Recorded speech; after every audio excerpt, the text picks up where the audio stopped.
Section 1. You will hear a conversation between an optometrist and a patient who has come for an eye test. First, you have some time to look at questions 1 to 6.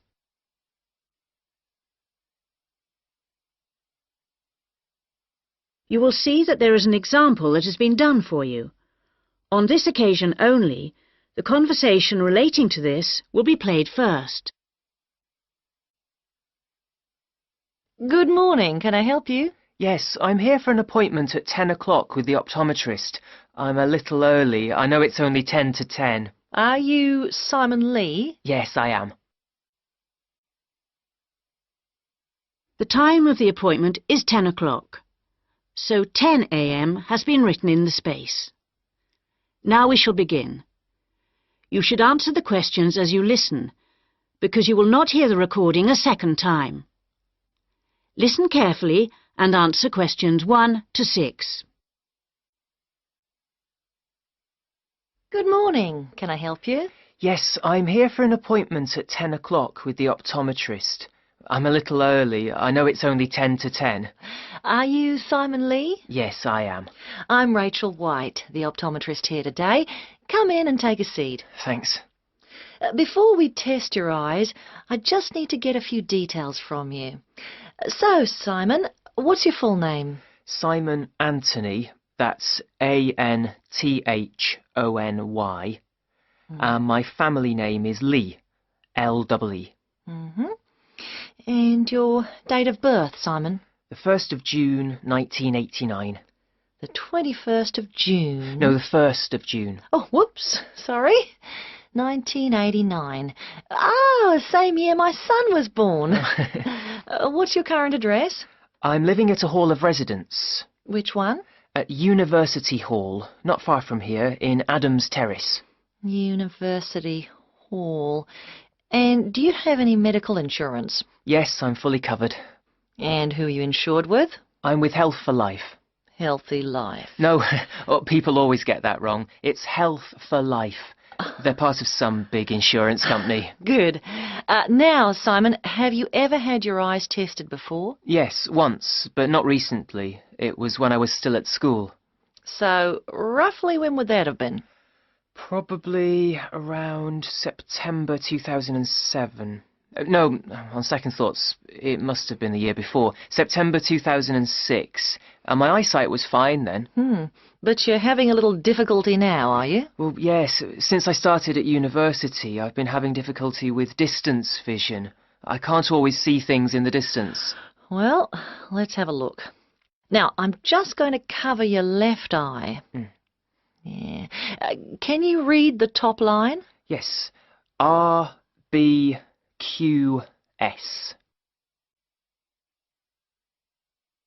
Before you hear the rest of the conversation, you have some time to look at questions 7 to 10.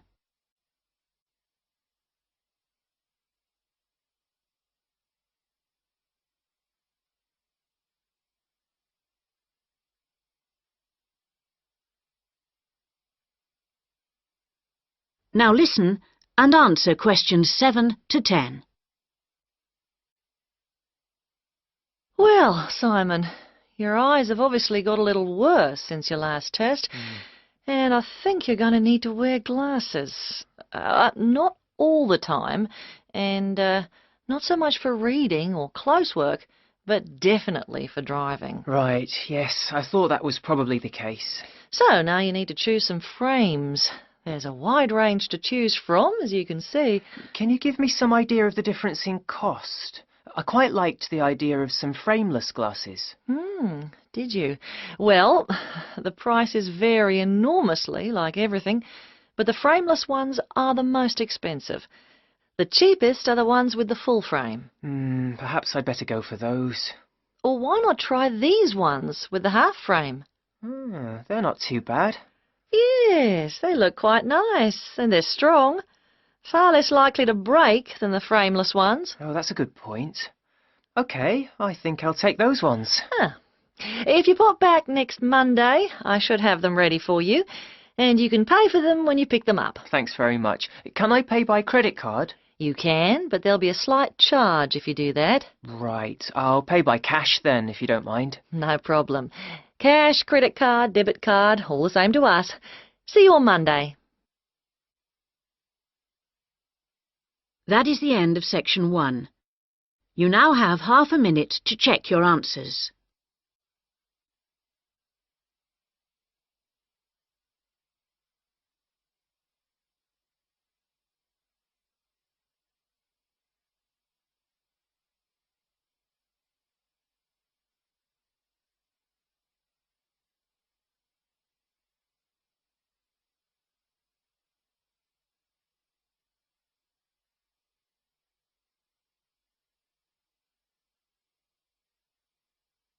Now turn to section 2.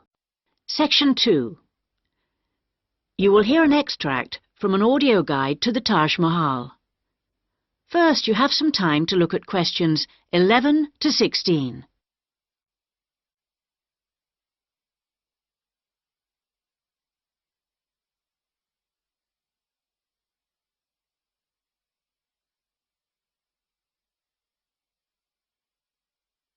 Now listen carefully and answer questions 11 to 16. Welcome to our audio tour of the Taj Mahal. The Taj Mahal is the most popular tourist attraction in India. It's also one of the most spectacular buildings of the world and is considered as a symbol of love. But how many people realize that it was actually built as a tomb or burial place for the emperor's wife? The Taj Mahal was built by the Mughal Emperor Shah Jahan to commemorate his beloved wife Mumtaz Mahal when she died. And although this was not his original intention, for he had planned to build a black marble tomb for himself, they both lie side by side in the tomb today. Emperor Shah Jahan's two greatest passions were architecture and jewelry, and both are represented here in all their splendor. The most skilled architects and craftsmen came from across India and countries as far away as Persia and Turkey. Much of the structure was built in white marble that was carried by 1,000 elephants all the way from the Indian region of Rajasthan, some 300 kilometers away. Crystal and jade came from China, sapphires from Sri Lanka, and turquoise from Tibet. But there's a lot more to the Taj Mahal than just the tomb. So let's have a look at the overall plan before we take a walk through the magnificent gardens. Your tour begins here, at the point marked with an X on the plan. This is known as the main gateway. Walk through the gate and you come into an elaborate garden. There are 2 marble canals studded with fountains which cross in the center of the garden, dividing it into 4 equal squares. Each of these 4 quarters is then subdivided into flower beds, so there are 16 flower beds altogether. The tomb stands majestically at the north end, not in the center, as you might have expected. Instead, at the center of the garden, halfway between the tomb and the gateway, there's a raised pond which provides a reflection of the Taj Mahal. It's a magnificent sight. On either side of the tomb, there are buildings made of red sandstone. The one to the west, to the left on our plan, is a mosque. It faces towards Mecca and is used for prayer. On the east side of the Taj is a building known as the Rest House. It's like the twin of the mosque, but because it faces away from Mecca, it was never used for prayer. Before you hear the rest of the guide, you have some time to look at questions 17 to 20.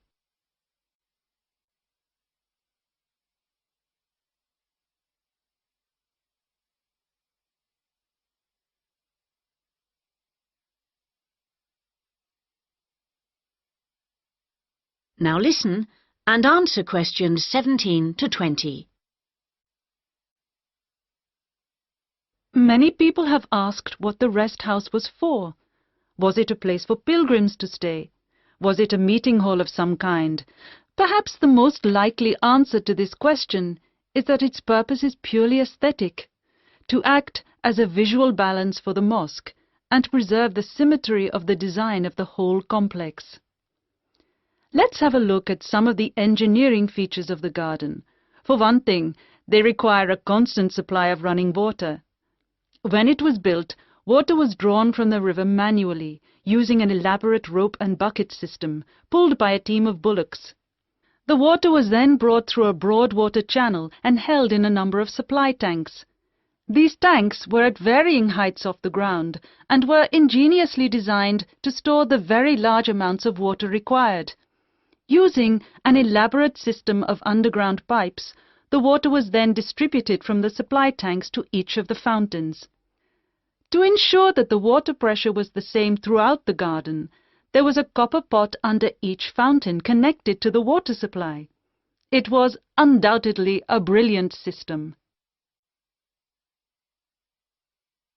That is the end of section 2.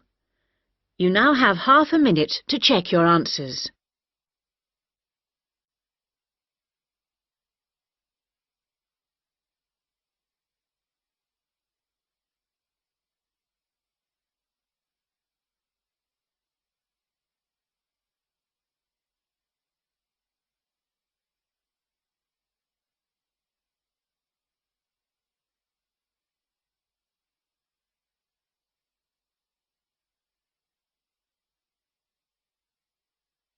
Now turn to section 3.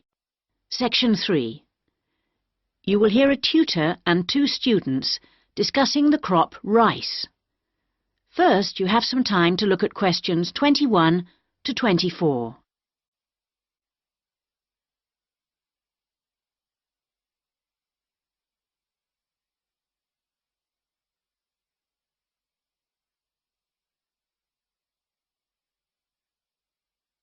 Now listen carefully and answer questions 21 to 24. Good morning, everyone.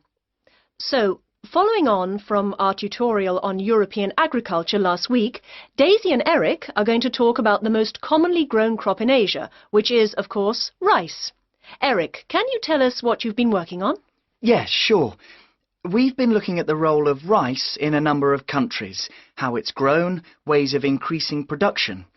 As I'm sure you know, rice is the staple diet throughout Asia and, in fact, 90% of the world's rice is grown and eaten there. Daisy's got some background on that. Well, rice was originally a wild plant which started out in the tropical regions of Asia. But there are literally hundreds of varieties today, and each with different qualities. For instance, one will survive floods, while another will grow in relatively dry conditions. A third has a really lovely smell. But wherever it grows, rice needs a lot of water. What do you mean by a lot? Well, it takes about 5,000 litres to get a kilogram of rice. This can be supplied either naturally or by irrigation. And as most rice-growing countries suffer from unpredictable weather, including drought, water management really is the key. Research has become so important now that each rice-growing country in Asia has its own research institute. Whether we're talking about Japan, China or Bangladesh, and they're all coordinated by a group in the Philippines called the International Rice Research Institute. Interesting. Bangladesh, for instance, has been successfully using different rice varieties and fertilizers for 30 years. But because it's such a flat delta country, it's very difficult for the water to drain away after the monsoon season, so they need to find special rice crops that can survive the floods. And with global warming, the situation is more urgent than ever. Before you hear the rest of the discussion, you have some time to look at questions 25 to 30.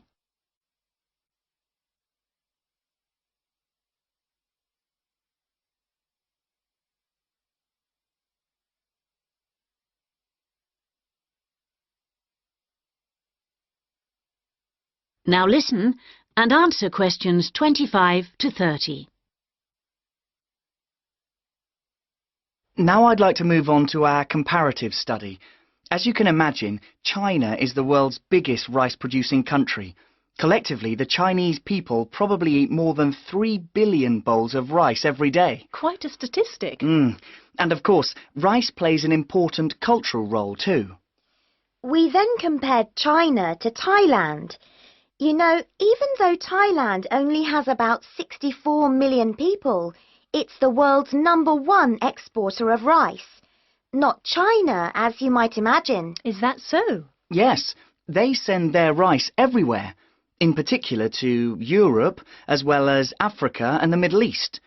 Apparently, the fact that jasmine rice is growing in popularity is one reason why Thailand's rice export industry is doing so well. People want something a bit different. And of course, Thailand is well suited to rice growing. Good climatic conditions and lots of fresh water. Going back to China for a minute, we should mention that at the Rice Research Institute in Huangzhou, they're working on ways of improving rice yields using less water. By yields, you mean the amount they can grow? Yes, they're trying to find ways to get more rice from less land, improve the taste, but also have other things in it besides carbohydrates, so that it's healthier, better for you. Good idea, considering it's the staple food. And then you've got Japan, which is totally self-sufficient when it comes to rice. This is basically because they have a high tariff on imported rice, so everyone buys the homegrown product, and they don't export much. Yes, but, you know, even though rice is a kind of sacred crop there, consumption is only half what it was in the 1960s. This trend isn't evident in Thailand or China. Interesting that you mentioned how rice is almost sacred in Japan, because I believe in Thailand it also plays an important cultural role. Absolutely. They have the royal ploughing ceremony every year, which the king always attends, and he actually scatters a new stock of seed to the farmers, who pour into Bangkok for the event. What about the global interest in organic farming? Is there such a thing as organically grown rice? Yes, indeed. And the Japanese are getting quite a taste for it, apparently. There's an experimental farm near the city of Akita in the Japanese rice belt, famous for its sake, by the way, which has pioneered organic rice production, and now it's sold all across the country. It's a bit like the recent popularity of jasmine rice in Thailand, but that's for the export market, of course. Interesting how attitudes change, isn't it? That is the end of section 3. You now have half a minute to check your answers.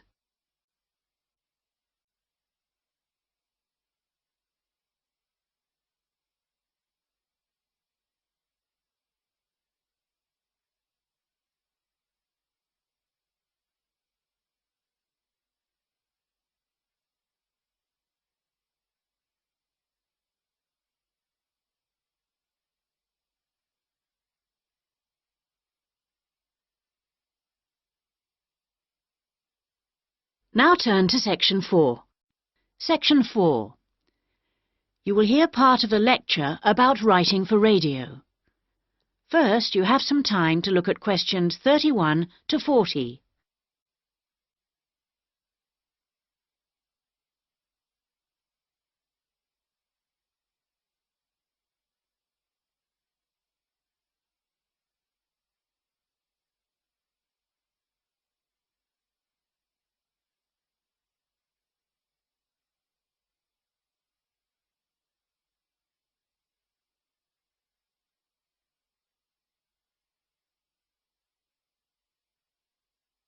Now listen carefully and answer questions 31 to 40. We're going to move on today to look at some of the key principles of writing for radio. Of course, the main thing that you have to remember is that a radio script is not written to be read, but to be spoken and heard.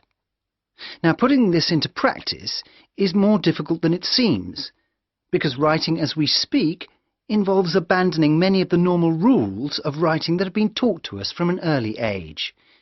This is because we need to concentrate on how the piece sounds.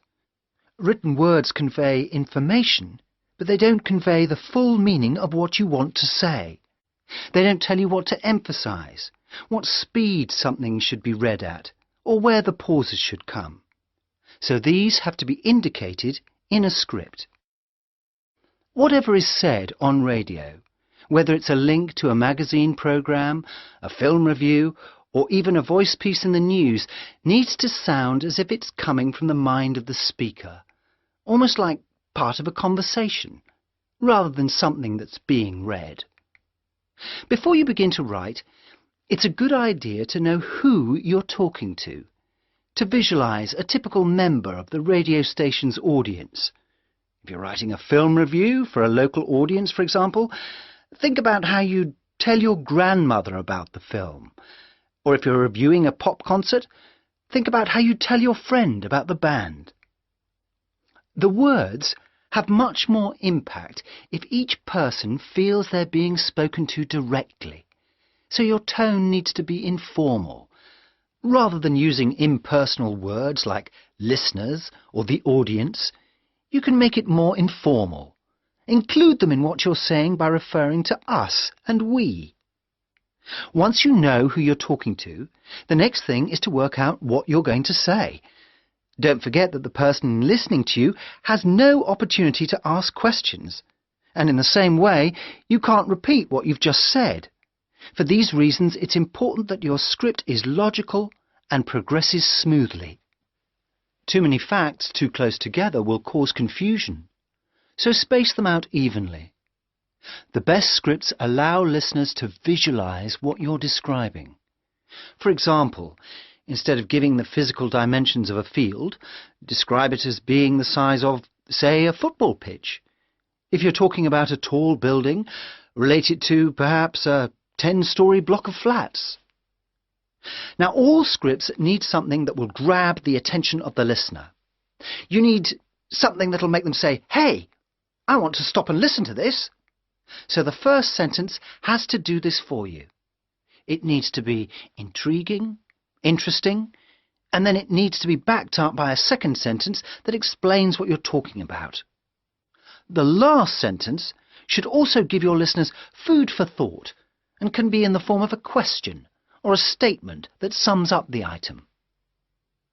After you've finished your script, you need to polish it up. And the most effective method of doing this is by reading it aloud. This also helps you to avoid tongue twisters or words that you might find awkward to pronounce.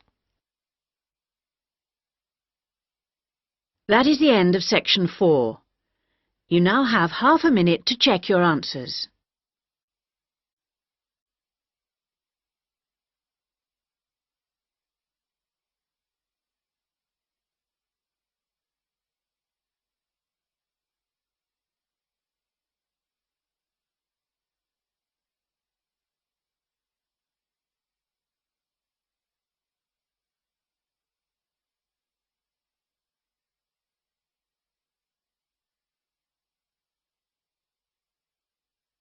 That is the end of the listening test.